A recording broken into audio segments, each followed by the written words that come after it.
Okay, ahora vamos a mirar stem changers. And this should be all review from Spanish 1, but if you could go ahead and turn to la página, abre su libro a la página 27. 27. So look over these verbs. Hope you remember what they mean. Yesterday, that was the hard part for everybody is just remembering what the word meant. They knew how to conjugate it, but what did it mean? So poder, what is poder? To be able to, can. So I'm going to share a whiteboard, and empezar means to start. Pedir means to ask. So let me get the whiteboard, and what we're going to do, and excuse my writing on here, I'm not sure it's all that great with these little pencils here. All right. So stem changers, how do they work? Real quick, I'm just going to go over it. And like I said, poder means what again? To be able to or can. Yo puedo correr. I can run, or I am able to run. So when you take a stem changer, the first thing that you look at is you've got to go to the stem. And what happens to the stem? Obviously, the title, it changes. How do we get to the stem? We knock off the infinitive ending, which is ER in this case, and you get to the stem. The stem is POD. Now, what kind of stem changers are there, if you remember in Spanish? They call them three main groups, but it's really four. You can have an O that changes to UE. I hope you remember that. U that changes to UE. E that changes to IE. And E that changes to I. Those are your different options there. So poder, obviously, it's an O. What's it going to change to? UE. Yes. So when we actually do the conjugation of this verb, and stem changers are also referred to as boot verbs, because why? The forms in which the stem changes falls in the boot. And we can have the boot like this.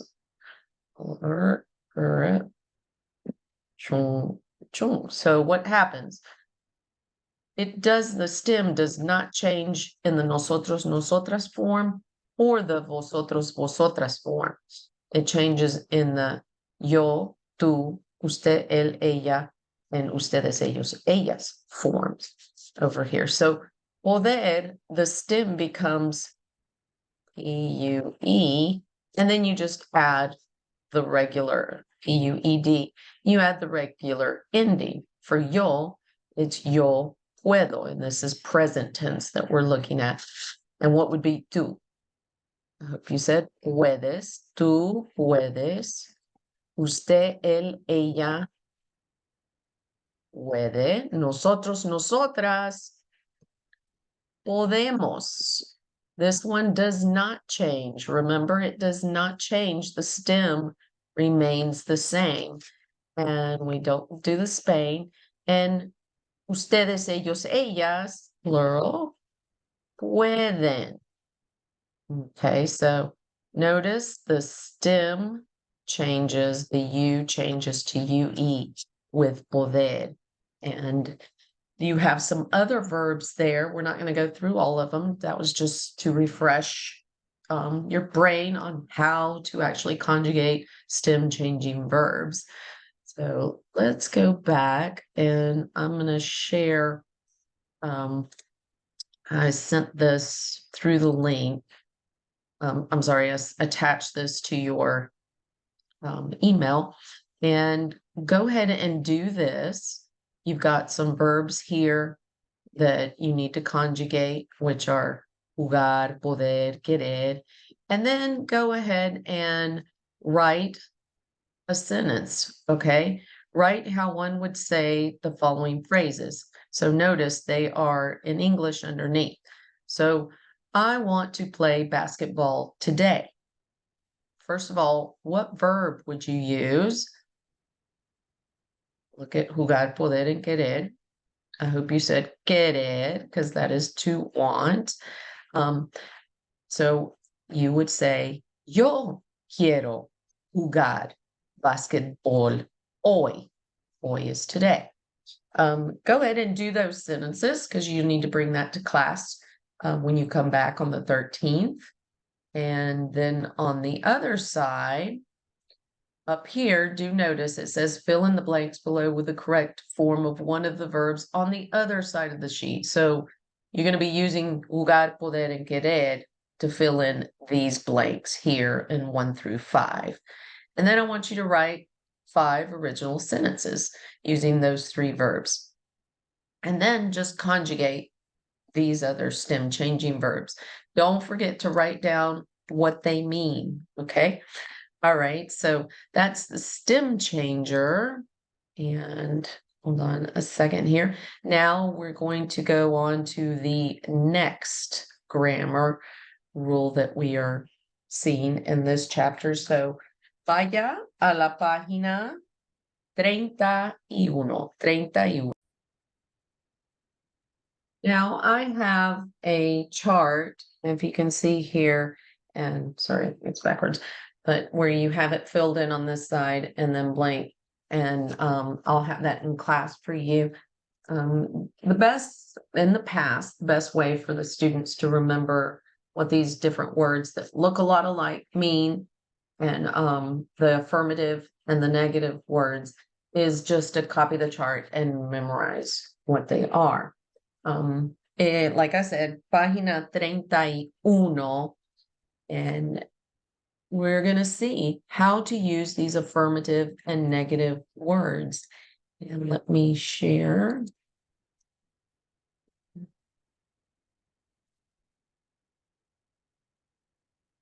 And we already did the vocabulary, but let's just hear it again for these affirmative and negative words. Yeah. Alguien, nadie. Algo, nada. And sometimes it's good to just go over the opposite and know, oh, algo means something, nada means nothing. Algún, alguno, algunos, alguna, algunas, ningún, ninguno, ninguna. So this one, as you notice, it has different forms because it's used as an adjective. So it's going to modify nouns. We'll talk about that more. Siempre, nunca. Always, never. También, tampoco. También, tampoco. Now, I do want you to, this might help you, but if you notice the affirmative, the word affirmative, positive, to talk about doing something or someone doing something, it starts with an A. And notice these words, alguien, algo, algún, algunos, and so forth. Those all start with A. You just have to remember siempre and también. Now, the negative words, negative starts with an N. So, and then we have nadie, nada, ningún, ninguno, ninguna, nunca. And then you have to remember tampoco. All right, so that's the vocab. Now, we use these words to say that something doesn't exist or to say that something does. I'm sorry, this is affirmative words to say that something does exist or something does happen. And then you use the negative words to say that something doesn't exist or doesn't happen, obviously. Now, in Spanish, to make a sentence negative, the way we do it is we just take the sentence and we put no in front of the verb. You learn that in Spanish 1.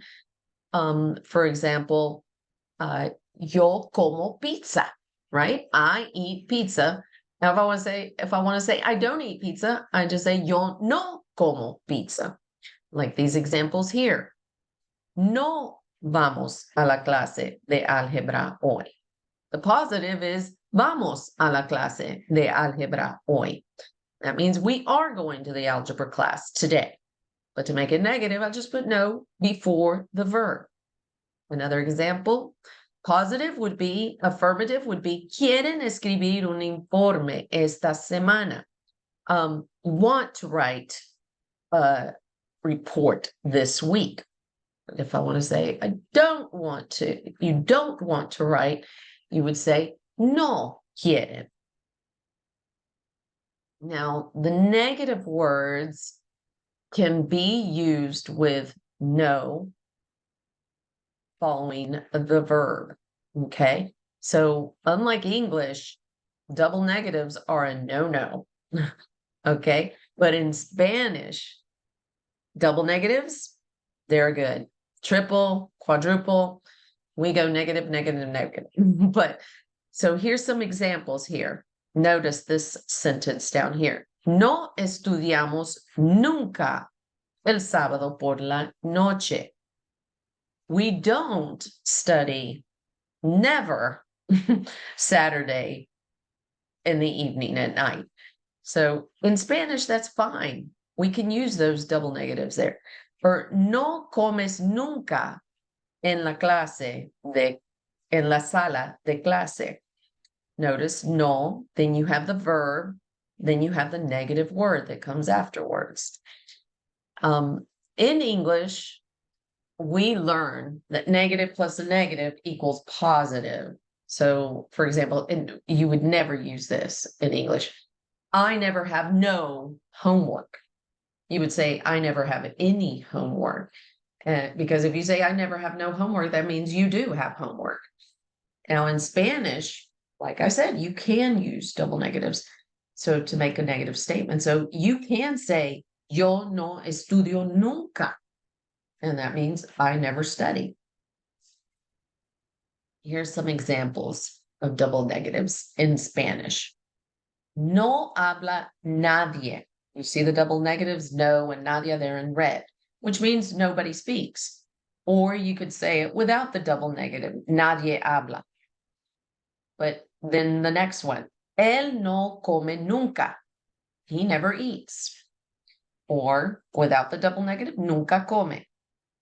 Third example, Alfredo no baila tampoco. Remember, tampoco is one of the negative words. Alfredo does not dance either. Or you could just say, without the double negative, tampoco baila. Now, unlike English, Spanish does not mix negative and affirmative words in a sentence. Not 100%, but 99%. So Maria does not need anything. Not Maria does not need nothing. In Spanish, we would say Maria no necesita nada. You would not ever say Maria no necesita algo. Okay. People would understand you, what you mean, but you would, they would know you're a student of Spanish. It's not good grammar. You shouldn't form your sentences that way. Now, two students are talking about a class. Here, what we're going to do, and you can open up your, hold on just a minute. Let me find. You can get your workbook out and go to the guided practice side. Y a la página 29, go to guided practice 1A3, and we're going to we can do this together. This just kind of helps you with getting used to the affirmative and negative words and using them in sentences. So hopefully just pause it, read over the grammar box up at the top, and then now we're on A.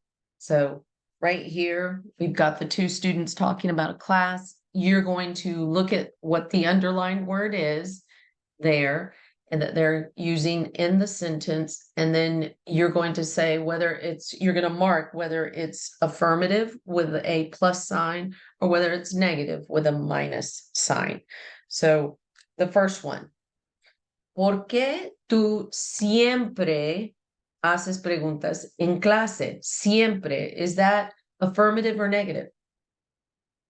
Affirmative, yes. So you would put a plus in your blank there. ¿Por qué yo nunca entiendo y me gusta entender? Why do I never understand and I like to understand? Nunca, it's one of your negative words, so you would put a minus here. Okay, go ahead and do the rest of those sentences there.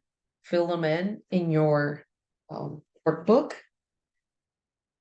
And you can pause it and do that. And then we're going to go and do section B.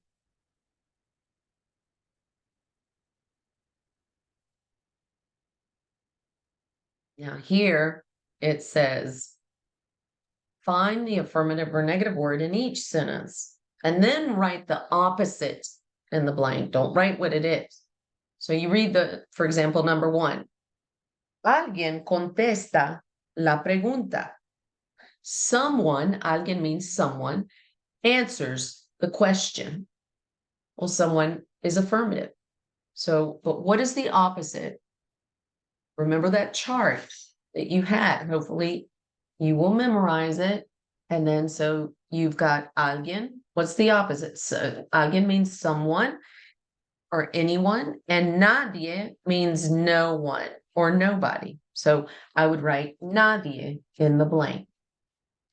Number 2, Luisa siempre llega tarde. Luisa always arrives late. What's the affirmative or negative word? I hope you said siempre. And what's the opposite of siempre? Siempre, affirmative, nunca, negative. So write nunca there in the blank. Pause it, finish those, and then we'll move to the next section on the next page.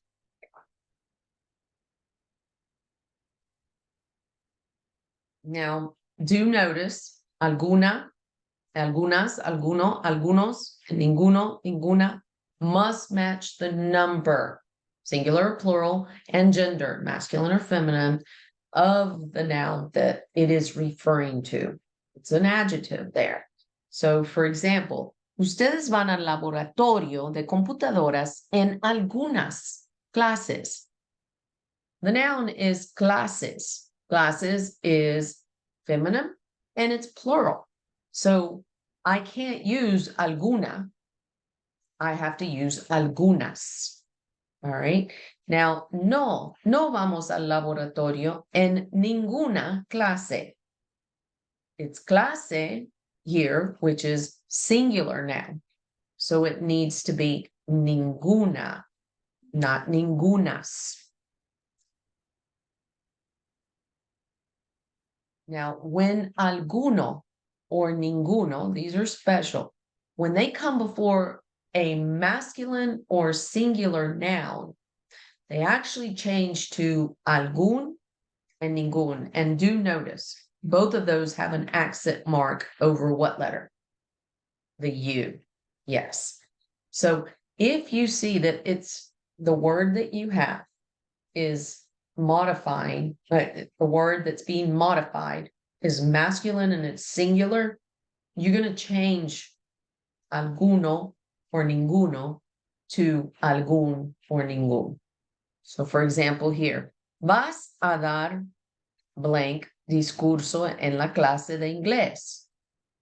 The word is discurso, which is, what is discurso? Do you remember that? Actually translate the whole sentence. Okay, discurso is what? A speech. So you're going to give a speech en la clase de inglés, in your English class. Now, it is masculine and it's singular. So it needs to be algún, not alguno. And here's the next sentence. No voy a dar ningún discurso. So I'm not going to give any or no speech. So it would be not ninguno, but ningún. All right, now look at section C there and do these in your book. So you would look at, these are a little different, the words. So I'm going to go, some of them are there. We've got armario and we've got materiales and asientos. They're just kind of mixed up. But what would bolígrafos be? So you look at that and you see that it's masculine and it's plural, bolígrafos. So then it has to be what? Algunos. Number 2, grapadora. It's feminine and it's singular. So it's ninguna grapadora. Materiales. This is masculine and this is plural. So algunos materiales. Ningún armario. Do you see this one? This one is masculine and it's singular. So it wasn't, well, of course, you didn't even have the option, but it would, you might want to try and put ninguno, but it's not ninguno armario. That doesn't sound right. It's ningún armario. And then tijeras would be algunas tijeras, feminine, plural, algunas. Number 6, asientos. It's masculine and it's plural. So it would be algunos asientos. All right. We did section C and let's look at section D here. In section D, you're going to choose the letter that best completes each sentence here, A or B. But let's go through these sentences. So actually pause it and do it, and then resume, and I will give you the answers. Okay, here's the answers. Number 1, ¿conoces a alguien en el laboratorio? No, yo no conozco a nadie. Okay, so do you see there, you're looking at the sentence and it's no and no. So you know it's negative. So I'm not, just, you need to understand the sentence and translate the sentence. That's the first thing. But even if you get stuck looking at it, you can see, oh, negative, no, negative, no. Oh, this is going to be one of the negative words, not the affirmative. So it would be nadie. I hope you translated it. Do you know someone in the lab? No, I don't know anybody. Número 2. ¿Va a comer algo, Ana? No, no va a comer nada. Notice again, this one, no and no, so it's going to be negative, nada. ¿Conoce Marta a alguien en el laboratorio? Sí, ella conoce a alguien, alguien. Notice this one is C, this is affirmative, so you're not going to put the negative one. It's affirmative, you put alguien. Número 4, ¿conoce el maestro a alguien en el laboratorio? No, el maestro no conoce a nadie, B, nadie. Número 5, Alfonso siempre llega a la clase temprano. Sí, él llega a tiempo, siempre. Now this one, it's affirmative, sí. So it would be siempre, not nunca. All right. And that's the end of that. Let me know if you have any questions. We will continue to discuss the presentation that you're going to have on September 20th when you come to class on September 13th after Labor Day. But do go over it and do be thinking about what you want to share on that, because we're going to take some time in class to prep for that just a little bit. So come prepared to class. Okay.